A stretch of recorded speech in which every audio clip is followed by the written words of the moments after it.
네, 강프로입니다. 자, 두산 에너빌리티 보겠습니다. 자, 일단 오늘 0.2% 상승해서 끝났습니다. 거의 뭐 보합권에서 끝났다고 볼 수 있고, 시장 기준에서 보면 코스피는 0.6% 하락했고요. 코스닥은 0.9% 하락했습니다. 시장 기준에서 보면 최근에 상당히 움직임이 좋지 않게 나오고 있어요. 업종 차트를 보더라도 62평을 이탈해서 갭을 메꾸려고 하고 있지만 아직까지는 약간 좀 부족한 움직임. 그리고 코스닥도 그건 마찬가지입니다. 자, 그럼 여기서 우리가 거래 대금을 볼 필요가 있는데 왜 그러냐면요. 자, 이제 4월 3일 새벽입니다. 새벽 시간 5시에서 6시 사이, 이때 미국에 그동안 시장을 계속 압박해 왔었던 관세 발표를 합니다. 자, 그러면 관세 발표를 할 때 시장이 계속 뭐 이제 발표가 됐으니까 뭐 미국은 인플레이션이 오고 상황 자체가 계속 안 좋아질까? 그렇지 않죠. 자, 보세요. 관세로 인해서 최종적인 시장의 전망은 경기도나 또는 경기 침체, 이게 올 수 있다는 부분입니다. 근데 실제 그게 아직 오지 않았죠. 무슨 얘기냐면 업종 차트를 봐도 알 수 있고요. 그리고 지금 뭐 한국도 그렇고 뭐 전체적으로 어떤 얘기가 나올까 그걸 기다리고 있습니다. 근데 시장 기준에서 봤을 때 나스닥의 하락폭이 제일 큽니다. 무슨 얘기냐? 미국의 충격도 있다는 거죠. 트럼프가 흔히 그런 얘기 하잖아요. 소문난 잔치에 먹을 게 없다고. 뭐 그렇게까지 나올지 그런 부분은 한번 지켜봐야겠지만, 우리가 여기서 봐야 되는 건 선반영되어 있다는 건 명확하다. 물론 10을 반영을 해야 되는데 8이 반영되어 있을 수도 있고 9가 반영이 되어 있을 수도 있습니다만은, 한 가지 정확한 건 선반영, 대부분의 이 하락폭이 나오면서 선반영이 되어 있다. 즉 관세 부과로 인한 부작용들은 주가는 이미 반영된 상태에 있다. 자, 그래서 미국 시장도 그렇고 아까 전에 말씀드렸었지만 여기 코스피도 그렇고요. 거래 대금은 계속 줄어들고 있습니다. 지금 두산 에너빌리티도 그렇고 제가 그동안 언급을 드렸었던 알테오젠도 그렇고요. 그리고 한화오션도 그렇고 어떻습니까? 지금 보면 시장보다 강한 종목군들만 제가 계속해서 언급을 하고 있어요. 저는 이런 종목군들만 매매를 하는데, 이 종목군들의 특징은 주도주라는 데 있습니다. 주도주가 되기 위해선 신고가를 달성을 해야 되고, 신고가를 달성하는 과정에서 그쵸? 고가 돌파하는 데는 엄청난 거래 대금이 필요합니다. 근데 최근에 보면 거래 대금이 없죠. 시장에 대한 불확실성 때문에 그렇다. 자, 그럼 여기서 우리가 흔히 추세선을 긋는다고 하잖아요. 단순하게 그었을 때는 추세를 이탈한 것처럼 보이겠지만, 우리가 뭐 추세를 보고 어떤 뭐 채널 안에 있고 여기를 이탈했기 때문에 뭐 매도해야 되고 그렇게 보지 않아야 됩니다. 한 가지를 보셔야 될 게, 제가 하나 여쭤볼게요. 자, 생각해 보세요. 미국 시장이 또는 한국 시장은 그럴 수 있다고 칩시다. 근데 미국 시장이 지금 현재 이 상태에서 앞으로 1년, 2년, 3년, 그쵸? 트럼프 임기 동안 계속 하락할까요? 완전히 박살날까요? 그렇게 생각하고 계시는 분들은 없을 거예요.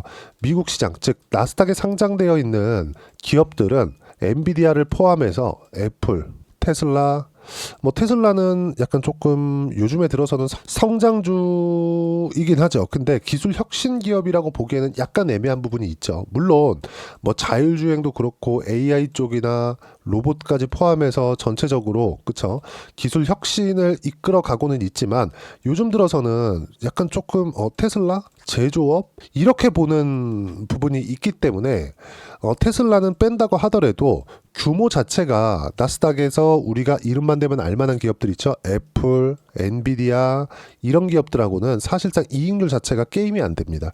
어쩔 수 없이 제조업 기반에 있기 때문에 이런 부분들이 발목을 잡고 있는 거죠. 물론 일론 머스크는 새벽에 이야기를 했습니다. 매수 기회다. 이렇게 그쵸. 뭐 결과는 지켜봐야겠지만 저는 그렇게 생각합니다. 지수라는 건 그쵸, 시장, 우리가 흔히 얘기하는 코스피, 코스닥 속해 있는 기업들은 잘못될 수 있겠죠. 근데 시장 기준에서 나스닥이 망할까요? 나스닥이 아예 끝장날까요? 이러진 않는다는 거죠. 나스닥 안에는 이걸 인덱스라고 합니다. 인덱스 안에는 계속 변경돼요. 퇴출되는 기업들 퇴출되고 들어올 기업들, 그쵸? 기술 혁신 기업들은 계속해서 들어오는 구조가 만들어져 있기 때문에 나스닥 자체는 망하지 않는다. 근데 그런 나스닥이 관세라는 이유 하나 때문에 어떻게 됐어요? 하락폭을 20% 가까이 만들어냈다. 20% 가까이. 자, 15에서 20% 정도 빠지면 최소한 경기 둔화는 시장이 예상하고 있다는 겁니다. 근데 이건 예상이 이제 확정이 아닌 거죠. 그러면 그 확정이 나오기까지는 시간이 필요한데 이 원인이 있겠죠. 원인이 뭐예요? 관세. 그 관세에 대한 부분을 이제 4월 3일 날 발표를 합니다. 언제? 새벽 5시에서 6시에. 그쵸? 그리고 나면 이제 시장의 불확실성, 어떻게 하겠다는 내용, 그리고 상대국에 대한 조치가 나오기 때문에 시장에 대한 불확실성은 이제는 조금씩 잦아들 때가 됐습니다. 자, 그러면 나스닥을 포함해서 코스피, 코스닥도 마찬가지고요.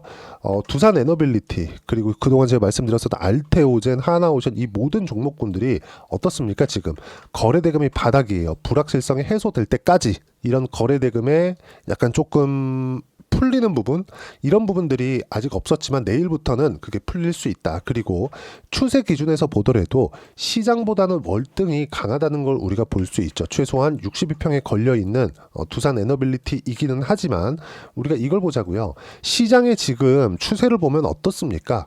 그쵸? 장기 평선보다는 한참 떨어져 있는 상태고, 그리고 지금 이제 12월 달부터 반등하기 시작해서 1월 달에 22평과 62평에 정배열로 전환시킨 이후에 첫 번째 조정을 받고 있는 거다. 그리고 3월 달에 미증시에 대한 움직임이 아주 안 좋았기 때문에 이런 부분을 감안하면 한국 시장 기준에서는 선방을 했지만 그 안에서도 아까 전에 말씀드렸었던 두산 에너빌리티를 포함해서 주도주 몇몇 종목군들은 아주 강한 움직임을 보이고 있다. 조정을 받는데도 불구하고 말이죠. 자, 여기서 우리가 추세에 대한, 그쵸? 추세에 대한 부분을 보더라도 여기 지금 두산 에너빌리티가 뭐 15% 정도 추가로 떨어져서 추가적으로 박살이 난다? 장기 평선을 이탈한다? 여기까지 찍었을 때 코스피, 코스닥 또는 나스닥이 어디까지 빠질지를 한번 생각을 해보자고요. 그건 어렵다는 거죠. 이미 나올 만한 부분은 다 나왔고, 그리고 관세 이후에 나올 수 있는 어떤 특별한 조치가 나오기에는 나스닥의 이 하락세가 너무 가팔라요. 아무리 지금 트럼프 대통령이 뭐 증시를 신경 안 쓰고 제조업을 살리겠다, 이걸 가지고 월스트리트를 메인 타겟으로 잡는 게 아니라 메인 스트리트를 메인 타겟으로 잡겠다, 즉 실물 경제 기반해서 정책 기조를 이어가겠다고 이야기를 하고는 있지만 미국 시장이 떨어진다, 그쵸? 미국 시장이 이렇게 폭락을 계속해버린다. 트럼프는 중간 선거에서 100% 집니다. 이걸 알고 있기 때문에 지금 임기 2달 좀 넘었거든요. 이제 1월 20일 날 취임을 해서 2월 20일, 3월 20일, 그쵸? 거의 2달 반 됐습니다. 그러면 2년을 임기를 채우고 나서 중간 선거를 하고 재신임을 받습니다. 물론 대통령이 바뀌는 건 아니죠. 근데 이 재신임을 받고 난 다음에는 어떻게 돼요? 2년 이후에 중간 선거에서 지면 역대급의 레임덕이 찾아올 겁니다. 그걸 알기 때문에 1기 때도 그랬거든요. 그걸 알기 때문에 지금 강하게 정책 드라이브를 걸고 있는 중이다. 여기서 추가적으로 무언가 악재를 만들 수 있는, 왜 그런지 아시죠? 물가 상승을 자극하기 때문에 그렇습니다. 이 물가를 잡기 위한 조치를 유가만으로는 안 된다는 걸 지금 거의 한 2달 반 정도의 기간 동안 보여준 거라고 저는 판단을 하고요. 여기서 추가적으로 떨어졌을 때는 미국 자체에 대한 문제가 될 수 있기 때문에 두산 에너빌리티가 장기 평선을 이탈하면서 상황 자체가 나빠질 수 있는 그런 상황은 발생하지 않는다는 거죠. 이 구간에서 우리는 가격대를 잡고 타점을 잡아야 되고, 무엇보다 관세 발효가 이제 코앞에 닥쳤기 때문에 그 이후에 우리가 타점을 어떻게 잡고 매매를 어떻게 이어가야 되는지, 그리고 반등을 했을 때 무조건 첫 번째 4만 원 정도는 넘어갑니다. 왜? 고가 돌파한 이후에 상황이 또 나오거든요. 자, 생각해 보세요. 주가가 올라가는 데는 시장의 강세도 필요합니다. 근데 시장의 강세가 나오기 위해서는 최소한의 하락하는 그 추세 자체를 끊어내야 돼요. 그러면 시장이 내리는 데는 특별한 이유가 필요하죠. 그 특별한 이유가 뭐였어요? 관세입니다. 관세. 그럼 이 관세 부과를 하는 데 있어서 부작용이 아예 없을 거라고 트럼프 대통령도 생각은 하진 않죠. 그래서 빨리 끝나려고 하는 거고, 여기서 추가적인 부작용이 있었을 때 혹시라도 나스닥이 뭐 25%, 30% 이렇게 떨어지잖아요. 참고 삼아서 말씀드리면 코로나 때 하락한 게 30% 초반에서 중반대입니다. 이것만 보더라도 말 다 한 거예요. 지금보다 더 강하게 몰아붙여서 미증시가 여기서 추가적으로 박살이 난다. 그러면 공황 수준의 충격을 받고 중간선거에서 무조건 집니다. 아직 기간이 많이 남았다고는 하지만 중간선거에서 무조건 질 수밖에 없는 상황이 벌어질 거다. 그럼 우리가 여기서 어떻게 해야 된다? 확인하고 매수하는 상황을 만들자. 그리고 그 부분은 지금까지 말씀드렸었던 대로 시장에 대한 이해가 필요하고 시장에 대한 이해가 되고 나서 종목에 대한 타점을 잡을 수 있다. 제가 타점을 잡는 부분을 보면 자 여기 보시면 알 수 있는데 뭐 몇 가지 종목을 보여드리겠습니다. 작년에 강하게 올라왔었던 알테오젠 같은 종목군들 실제 제 매매 내역을 보여드리는 겁니다. 어떻습니까? 신고가 구간에서만 공략을 하죠. 왜 이렇게 매매를 할까요? 무조건 신고가, 즉 주도주가 되는 데는 신고가 종목들이고 이런 종목군들이 추세를 이어가기 때문에 그렇습니다. 그러면 이 구간이 지금 보면 올라갔다 내려가는 구간에서 한 것 같죠? 조금 뒤로 돌려보면 23년 9월 달부터 알테오젠은 강세 구간을 만들어 왔고 신고가를 확인한 이후에 매수 구간을 잡은 겁니다. 그런 결과 꾸준하게 수익 구간 만들어냈죠. 쭉 보시면 30%씩 이렇게 수익 구간 만들어냈다는 점, 그리고 이런 내용들을 제가 여기 소통방에서 모두 무료로 공유를 하고 있습니다. 자, 오늘 같은 경우에도 내용을 보면 미국 관세 발표 앞두고 숨 고르는 중이다. 주도주를 포함해 시장 대부분이 약세 마감. 오늘 내용이고요. 그리고 공매도 영향은 약세 종목으로 한정이 된다. 코스피 거래대금을 보면 작년 1년 기준 최저치를 기록하고 있고 관세 불확실성 때문이다. 근데 그 불확실성이 이제는 끝난다. 왜? 발표하면 끝이니까. 물론 그 뒤에도 말이 많잖아요. 그 말이 많은 그 한마디 한마디 나올 때마다 여러 가지 시장의 변화가 있을 겁니다. 근데 지금만큼 반등 한 번 없이 떨어지는 그런 부분은 없을 거다. 왜?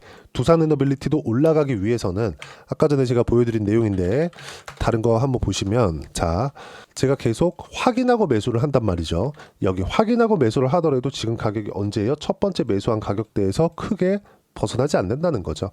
이 구간에서 우리가 시장이 만약에 높은 상태에 있다? 그럼 시장 빠지면 두산에너빌리티도 빠질 수 있기 때문에 여기서 팔아야겠죠. 근데 시장이 충분히 빠졌기 때문에 지금은 굳이 매도할 필요가 없는 겁니다. 그리고 그런 부분들 혹시라도 어떤 상황이 발생했을 때 빠르게 대응하기 위해서는 소통방에서 진행하고 있는 이런 내용들, 시장에 대한 이해, 판단이 중요하고 여기 소통방에서 신고가 매매를 할 수 있도록 실시간 타점을 무료로 공유를 해드리고 있으니까 구독과 좋아요 눌러주시고요. 댓글 하나씩 달아주시고 입장 링크를 공유해드리기 위해서 여기 010-8713-1916으로 구독이나 두산에너빌리티라고 문자 보내주시면 소통방 입장 링크 순차적으로 공유를 해드리도록 하겠습니다.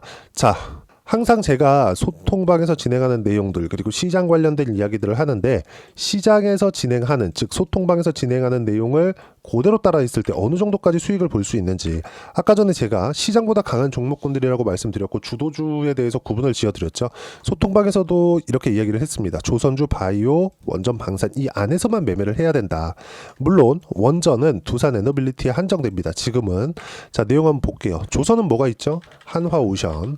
자, 내용 보시면 어떻습니까? 딱 트럼프 당선 이후에 매매한 결과, 그쵸? 한 달 정도의 기간 동안 57% 수익.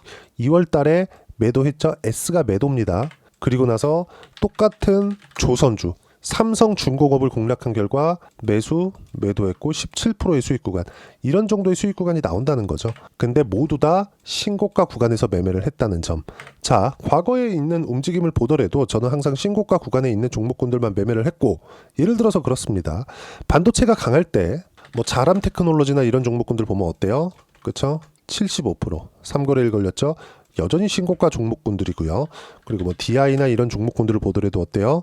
신고가, 그쵸? 어때요? 25%, 14%. 쭉 내려서 보면 26%, 22%. 꾸준히 수익 구간을 만들어내고 있다. 모두 신고가 주도주에서 수익이 나오고 있는 부분. 즉, 두산에너빌리티를 하는 구간 내에서도 우리가 관련돼 있는 종목을 공략할 수 있어야 된다는 거고 이런 부분들을 주도주들을 공략할 수 있게 소통방에서 무료로 공유를 하고 있으니까 구독과 좋아요 눌러주시고요. 댓글 하나씩 달아주시고 입장 링크를 공유해드릴 수 있게 010-8713-1916으로 구독이나 두산 에너빌리티라고 문자 보내주시면 소통방 입장 링크 순차적으로 공유를 해드리도록 하겠습니다. 자, 이제 4월이 됐습니다. 그리고 관세, 그동안 2달 동안 아주 난리를 쳤었던 관세 발효를 앞두고 있어요. 시장에서는 추가적으로 불확실한 부분이 보이기 위해서는 불확실할 것 이제 없죠. 트럼프의 말도 지금 시장에 충분히 적용이 돼 있기 때문에 여기서 추가적으로 무언가 불확실성이 있다? 그건 없을 겁니다. 하지만 그 이후에 나올 수 있는 경제 지표들 상당히 중요합니다. 그 경제 지표들에 맞춰서 경기에 대한 방향이 결정될 거예요. 그리고 이때부터는 경제 지표가 실제 꺾이고 있고 상황이 안 좋아지고 있다는 걸 보였을 때는 이제는 부양책이 나오기 시작할 겁니다. 트럼프가 더 이상 드라이브를 걸지 못할 테니까 경기 침체로 확 꺾어버린다? 아무리 디톡스를 맞는다고 하더라도 이 자체는 안 돼요. 그러면 그 이후에는 뭐가 나온다? 무조건 부양 관련된 내용들이 나올 수밖에 없습니다. 이게 4월 중에 나올 수도 있어요. 이 구간을 확인해서 어떤 종목을 매매를 하고 어떤 식으로 내가 주도주 포트폴리오를 구성해야 되는지 두산 에너빌리티와 함께 딱 한 종목만 준비를 해놨으니까 영상 끝까지 시청하시고요. 모든 분들이 성공 투자하셨으면 참 좋겠습니다. 자, 여전히 시장은 녹록지 못합니다. 이런 상황이 벌어지는 건 어쩔 수 없습니다. 이런 상황에서도 수익이 나는 종목들의 구조는 변하지 않습니다. 즉 대시세 종목에 대한 구조는 변하지 않는다는 거고, 실제 제가 소통방에서 지속적으로 이야기를 드리고 있는 내용도 대시세 종목이나 시장 주도주를 공략하는 건 철저하게 가격 분석을 하라고 이야기를 드리고, 가격 분석 이후에는 이슈에 대한 파악, 그리고 이슈를 파악하고 나서는 다시 내가 얼마에 매수할지 그 타점에 대한 부분을 지속적으로 언급을 하고 있습니다. 자, 근데 생각해 보세요. 시장이 굉장히 어려웠습니다. 어려운 상황에서의 어떤 종목들이 강했냐 보면 반도체와 그리고 바이오입니다. 자, 실제 여기 보면요. HLB에 제가 실제 매매한 내용을 띄워놓고 보여드리고 있는데 1월 22일부터 매매를 시작해서 4일 동안 31%의 수익 마감이 됐고요. 그리고 여전히 신고가 종목입니다. 자, 그리고 그 다음 어보브 반도체, 이름을 보시다시피 반도체 종목이죠. 그리고 AI 반도체는 지속적으로 강세를 보이고 있습니다. 이 종목도 신고가를 먼저 달성한 이후에 제가 21%의 단기간에 21%의 큰 수익을 내고 마감이 됐습니다. 다시 재공략을 준비하고 있고, 이런 부분은 소통방에서 다 공유를 해드립니다. 자, 그리고 코세스. 자, 코세스 같은 종목도 당연히 그쵸, 신고가 종목이고요. 그리고 반도체 종목입니다. 이 종목도 영업일 기준에서 이틀 동안 대략 한 15%의 수익 마감이 됐습니다. 내용을 한번 보시면 어떻습니까? HLB를 포함해서 뭐 30%, 20%, 뭐 15% 이런 식의 수익이 지속적으로 발생하고 있는데, 이 세 종목 모두 다 신고가 종목이고 1월 달에 시장이 약세를 보이고 있는 구간에서도 강했었던 그런 종목입니다. 특징점이 하나 있는데 그 이슈에 앞서서 가격이 먼저 반영했다는 거죠. 그렇게 제가 가격을 먼저 보고 이슈에 대해서 파악하는 이유는 결과적으로는 큰 시세를 먹기 위한 사전 준비 작업입니다. 실제로 큰 시세를 먹기 위해서 사전 준비 작업을 했을 때 여기 레인보우 로보틱스 127%, 그리고 ISC 98%, 그리고 한미반도체 97%의 큰 수익을 내는 상황을 만들 수 있습니다. 어떤 식으로 소통방에서 진행됐는지, 그쵸? 그 상황을 제가 이야기를 드린 건데, 이런 상황도요, 당연히 신고가를 공략했을 때 가능한 겁니다. 자, 그러면 이번에도 마찬가지입니다. 그쵸? 정부 주도의 코리아 디스카운트 해소 방안이 2월 달에 발표를 하고요. 그리고 2월 달에 발표된 내용을 토대로 주가가 움직이는 게 아니라 이미 움직인 내용이 있죠. 실제 이 내용은 크게 중요한 게 아니라는 겁니다. 실제 움직인 내용을 보면, 자, 기아차입니다. 실제로 12월 달에 신고가를 만들어 놓고 정부에서 입김을 불어 넣으니까 순식간에 기아차를 포함해서 현대차 같은 거대 기업들의 주가가 2주도 채 되지 않아서 40% 정도의 큰 시세를 냅니다. 자, 그러면 우리는 어떤 종목을 봐야 될까요? 이슈를 파악해야 되는 것도 맞지만 철저하게 가격에 맞춰서 매매를 해야 되는 게 당연히 중요합니다. 정부가 주도하는 정책 방향이 있겠죠. 그 방향에 맞춰서 우리가 종목을 찾을 필요가 있다. 자, 그러면 답이 나왔습니다. 정부가 주도하는 방향에 맞춰서 제2의 기아차를 찾는 게 지금은 중요하다. 근데 정부 정책의 방향에 맞게 가자. 그랬을 때 앞서서 제가 보여드렸었던 내용인 여기 레인보우 로보틱스 127%, 그리고 ISC 98%, 그리고 한미반도체 97%와 같은 수익을 낼 수 있습니다. 물론 시간에 대한 부분은 최소 2주의 시간이 필요하고요. 그리고 최장 3개월 안에 끝내야 됩니다. 자, 기아차의 시세를 보셨던 것과 같이 2월 달에 정부 정책의 방향이 결정되고요. 바로 3월 달이면 시행입니다. 자, 그러면 우리는 거기에 맞춰서 당연히 종목을 찾아야 되고 제가 제2의 기아차를 찾아놨습니다. 제가 아까 전에 소통방에서 이야기를 드렸었던 내용 다 공개를 해드렸는데 그 내용처럼 종목만 받고 싶다 하시는 분들은요. 상단에 있는 제 전화번호로 대시세, 자, 대시세라고 문자를 보내주시면 정부 정책의 방향에 맞는 종목을 모든 분들에게 무료로 공개를 해드리도록 하겠습니다. 자, 제가 원하는 건 채널 성장이 목적입니다. 자, 그래서 구독과 좋아요 꼭 좀 부탁드리고요. 모든 분들이 정부 정책에 맞는 방향으로 매매를 이어가서 큰 수익 보셨으면 좋겠습니다.